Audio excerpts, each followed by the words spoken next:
আপনার ভবিষ্যৎ পরিকল্পনা কি এবং আপনার এই মুহূর্তে কি করতে মন চাচ্ছে? ভবিষ্যতে কি করবো জানি না, তবে এই মুহূর্তে আমার ইচ্ছে করতেছে আপনার হাত থেকে মাইকটা নিয়ে আপনার মাথায় একটা বাড়ি দিই আর কতক্ষণ পানিতে চুবাই। দর্শক, আমরা এখন হাওড় এলাকায় আছি। এখানে কয়েকদিন যাবত বৃষ্টি হচ্ছে, দেখতে পাচ্ছেন এখানকার ঘর বাড়ি, ফসলাদি জমি এবং জমি জমা সব পানির নিচে তলিয়ে গিয়েছে। এখন আমরা এখানকার মানুষের পরিস্থিতি এবং পরিবেশ আমরা জানার চেষ্টা করব। এই যে ভাই, একটু দাঁড়াবেন? আপনি তো একজন বন্যা কবলিত ব্যক্তি। আপনার কি মনে হয়? না না না, তা তো বটেই, চারিদিকে অথই বটে। আপনারা যাতায়াত করেন কিভাবে? আচ্ছা, মানুষ পানির মধ্যে যাতায়াত করে কিভাবে? আপনাদের তো তাহলে ভীষণ কষ্ট হচ্ছে।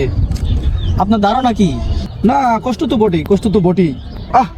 এই মুহূর্তে তো তাহলে আপনার অনুভূতিটা ভীষণ কষ্টের।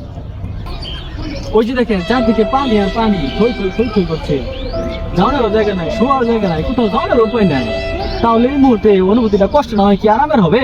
তা অবশ্য ঠিক। আপনার ভবিষ্যৎ পরিকল্পনা কি এবং আপনার এই মুহূর্তে কি করতে মন চাচ্ছে? ভবিষ্যতে কি করবো জানি না, তবে এই মুহূর্তে আমার ইচ্ছে করতেছে আপনার হাত থেকে মাইকটা নিয়ে আপনার মাথায় একটা বাড়ি দিই আর কতক্ষণ পানিতে চুবাই। জানবিয়া দর্শক মন্ডলী, আমরা এখন অন্য এলাকায় যাব এবং সেখানকার পরিস্থিতি তুলে ধরবো।